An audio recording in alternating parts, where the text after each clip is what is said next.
Jika kami bilang ada nanorobot yang telah eksis selama 3,8 miliar tahun di bumi, apakah Anda merasa kami berlebihan? Dan jika kami bilang lagi ada ilmuwan menyuntikkan ribuan nanorobot ini ke rongga dada seorang laki-laki tua pada 4 tahun yang lalu, apakah Anda akan merasa lagi-lagi kami mulai menceritakan kisah fantasi lagi? Sebenarnya yang ingin mata ketika bahas hari ini adalah masalah ilmiah yang sangat serius, masalah ilmiah tentang nasib umat manusia. Mengapa ilmuwan menyuntikkan sesuatu yang tidak diketahui asalnya ke dalam rongga dada orang tua itu? Karena orang tua itu terinfeksi Pseudomonas aeruginosa akibat kecelakaan operasi jantung 4 tahun yang lalu. Pseudomonas aeruginosa adalah bakteri yang sangat mengerikan. Secara alami kebal terhadap sebagian besar antibiotik yang kita miliki, bahkan meski menggunakan alkohol pembersih tangan sekalipun juga sulit untuk benar-benar membasminya.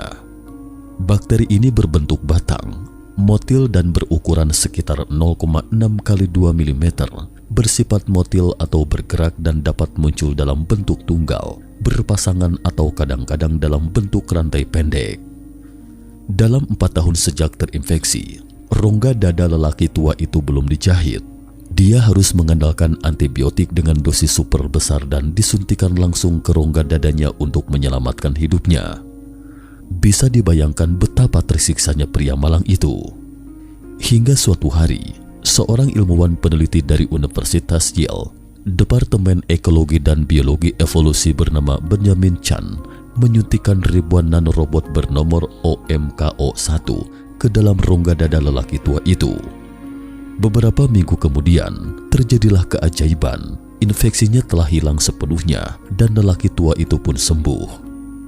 Nanorobot OMKO1 yang ditanamkan ke rongga dadanya memiliki nama yang lebih rasional, yakni bakteriofag, virus yang menyerang bakteri.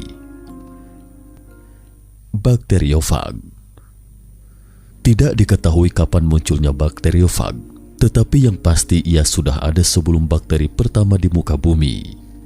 Saat ini fosil bakteri tertua yang ditemukan di bumi berasal dari 3,8 miliar tahun yang lalu. Keberadaan bakteriofag secara khusus berburu bakteri. Dengan kata lain, di atas planet biru kita, setidaknya selama 3,8 miliar tahun telah terjadi perang setiap saat dan tak berkesudahan. Perang ini menyebabkan triliunan korban setiap hari, tapi kita tidak pernah menyadari perang ini. Dari awal hingga akhir pertempuran ini, hanya ada satu iblis besar, dan dia adalah nanorobot kuno di planet biru, bakteriofag. Bakteriofag berada di antara makhluk hidup dan abiotik, istilah yang digunakan untuk menyebut sesuatu yang tidak hidup. Kepalanya berbentuk icosahedron yang aneh. Icosahedron adalah salah satu dari 5 jenis polyhedra biasa. Memiliki 20 wajah segitiga, 30 sisi, 12 sudut di setiap titik pertemuan 5 tulang iga. Bagian kepalanya mengandung materi kehidupan yang paling primitif, heliks ganda DNA. Heliks ganda adalah struktur yang dibentuk molekul-molekul asam nukleat seperti DNA. Sedangkan di bawah kepala berupa ekor dengan struktur spiral geometris yang sempurna. Dan di bagian bawah ekor adalah 5 kaki dengan struktur geometri yang sempurna. Kita tahu, alam tidak dapat menggambar garis lurus. Semua makhluk hidup maupun tak hidup yang berevolusi secara alami mustahil memiliki struktur geometris yang sempurna seperti mesin buatan manusia. Tapi justru bakteriofag adalah pengecualian. Terutama dalam beberapa tahun terakhir sejak penelitian mendalam tentang bakteriofag, semakin banyak ilmuwan seakan bergumam, tampaknya ada yang menciptakannya. Planet robot nano. Di dunia subjektif kita, manusia jelas merupakan spesies paling sukses di atas planet biru ini.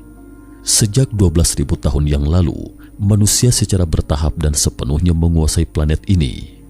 Namun faktanya, planet biru kita telah dikuasai oleh bakteriofag sejak 3,8 miliar tahun silam.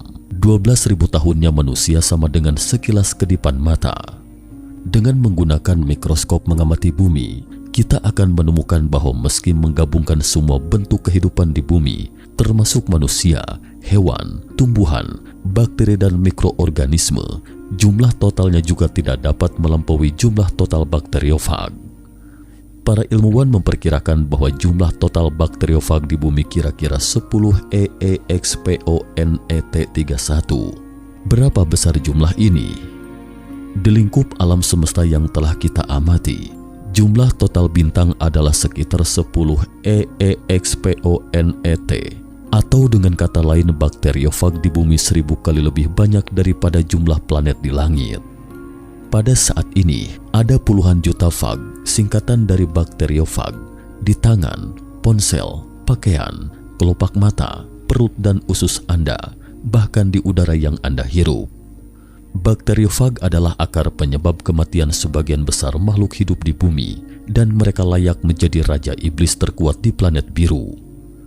Tapi tak perlu khawatir, bakteriofag tidak tertarik pada sel-sel di tubuh Anda. Raja iblis ini atau fag hanya tertarik memburu raja iblis kedua di planet biru, bakteri. Sekitar 40% bakteri laut di planet biru ini diburu oleh fag setiap hari, artinya melenyapkan setengah kehidupan di alam semesta. Di planet biru, perburuan itu nyaris dilakukan setiap hari oleh fag, karena bakteri adalah organisme hidup paling banyak di planet biru, atau bakteriofag berada di antara makhluk hidup dan non-hidup.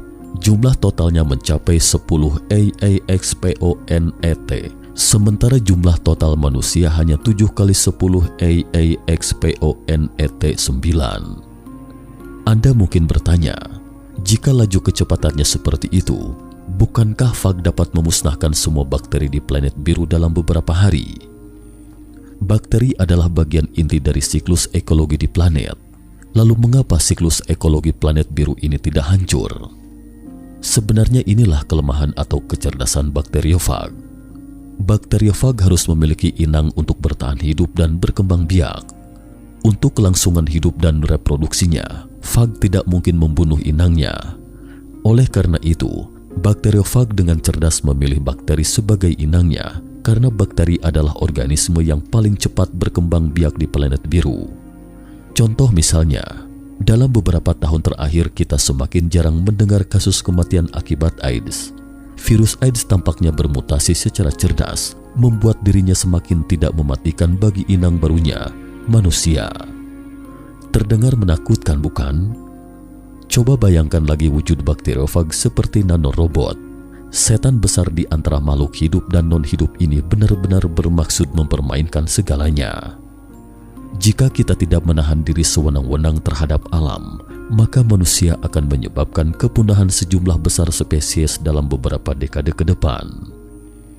Namun jika fag tidak menahan diri, maka dalam beberapa hari ke depan, mereka, bakteriofag dapat melakukan kepunahan yang ditargetkan dari semua spesies di planet biru, tidak terkecuali manusia. Cara kerja iblis besar bakteriofag. Bagaimana cara kerja bakteriofag, iblis besar ini? Secara garis besar kira-kira seperti ini. Ada pembagian wilayah yang jelas di dalam fag. Biasanya jenis fag tertentu akan memilih jenis bakteri atau sel tertentu sebagai mangsa.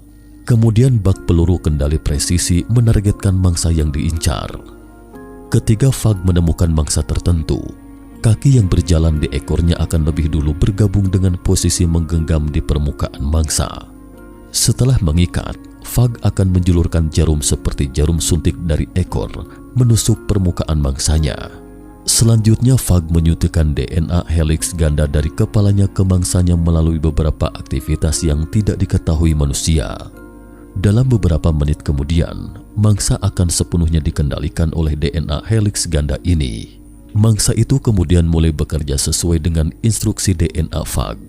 Langkah pertama adalah memasukkan DNA fag ke dalam genomnya sendiri dan menggunakan pabrik biokimianya sendiri mulai memproduksi berbagai komponen untuk fag. Komponen-komponen ini tampak seperti protein dan DNA yang tidak beraturan. Namun ketika bagian-bagian ini dirakit, kita pun terkejut menemukan sejumlah bakteriofag yang identik dengan tubuh penyerang diproduksi. Dan pasukan nanorobot baru sedang diproduksi di dalam tubuh bakteri. Sampai saat terakhir ketika pabrik biokimia bakteri kewalahan, DNA fag akan kembali mengeluarkan perintah lain, memerintahkan bakteri menggunakan energi terakhir untuk menghasilkan enzim yang dapat melarutkan dirinya sendiri. Setelah enzim diproduksi, bakteri pecah dari dalam. Fag baru yang tak terhitung jumlahnya dilepaskan dan siklus dimulai lagi. Manusia yang naif. Manusia yang mengaku sebagai jiwa dari selaksa makhluk menyebar ke seluruh bumi dan menciptakan peradaban. Namun Raja Iblis kedua, yakni bakteri, pernah mendekam dalam tubuh manusia. Sementara bakteriofag tanpa henti menindas bakteri, bakteri lalu melampiaskan amarahnya ini pada manusia. Meski pada 1 abad lalu, Anda mungkin akan terbunuh oleh bakteri hanya karena infeksi luka kecil atau seteguk air kotor. Di era itu, bakteri adalah fagnya manusia. Namun 92 tahun yang lalu itu, muncullah mikroorganisme pengkhianat dalam bakteri, yakni penicillium. Ia atau penicillium membuat manusia baru tahu kalau ternyata penicillium si pengkhianat ini sangat suka membunuh spesiesnya yang sama, tetapi tidak pada manusia. Sejak itu lahirlah penisilin, kemudian berbagai antibiotik pun bermunculan. Dan sejak itu juga, manusia menggunakan antibiotik dan membunuh segala macam bakteri yang membuat bakteri kabur kewalahan dibasmi manusia. Namun hampir 100 tahun telah berlalu, bakteri juga sedang berevolusi. Bakteri terus mengembangkan kekebalan terhadap berbagai antibiotik. Kita pun terus meningkatkan kekuatan antibiotik. Dan setiap kali bakteri yang bertahan hidup dari bombardir antibiotik pun mengembangkan kekebalannya yang lebih kuat. Ini adalah lingkaran setan. Dan akhir dari lingkaran setan ini adalah munculnya bakteri super. Bakteri super akan menjadi iblis jenis baru yang kebal terhadap semua antibiotik manusia. Para ilmuwan memperkirakan bahwa pada tahun 2050 atau lebih, bakteri super akan meledak. Pada saat itu, manusia akan kembali seperti 100 tahun yang lalu. Anda mungkin akan tewas akibat siksaan penyakit hanya karena luka biasa atau batuk sesekali. Dan orang-orang juga harus siap kapan saja kehilangan kerabat atau orang terdekat yang kita cintai.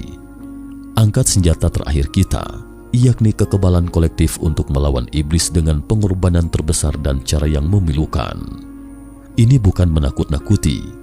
Meskipun kawanan dokter telah mencoba yang terbaik untuk mencegah, mengekang dan menghambat, meresepkan antibiotik untuk pasien, tetapi tampaknya semua tindakan tidak akan banyak menunda kedatangan superbug atau bakteri super.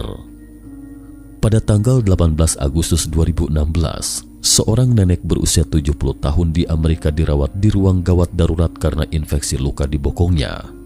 Sistem kekebalan tubuhnya kelebihan beban untuk melawan bakteri yang terinfeksi, sehingga menyebabkan peradangan di sekujur tubuhnya. Dalam siksaan sakit yang hebat, si nenek terus mengalami shock septik, yakni infeksi luas yang menyebabkan kegagalan organ. Dokter telah menggunakan semua antibiotik yang ada di pasaran, bahkan mengeluarkan apa yang disebut segel permanen, yang merupakan senjata terakhir untuk melawan bakteri super kolistin. Namun tidak ada satupun antibiotik yang dapat membunuh bakteri dalam tubuh si nenek.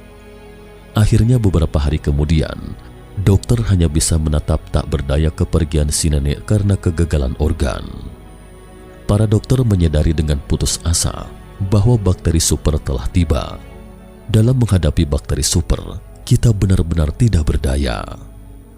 Para ilmuwan memperkirakan bahwa sampai pada tahun 2050, puluhan juta orang akan meninggal karena infeksi superbug tahun itu.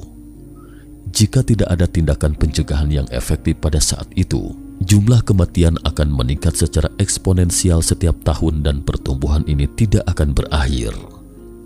Karena bakteri tidak seperti bakteriofag yang memiliki kecerdasan simbiosis dengan inangnya, pembalasan bakteri pada manusia adalah pemusnahan skala besar.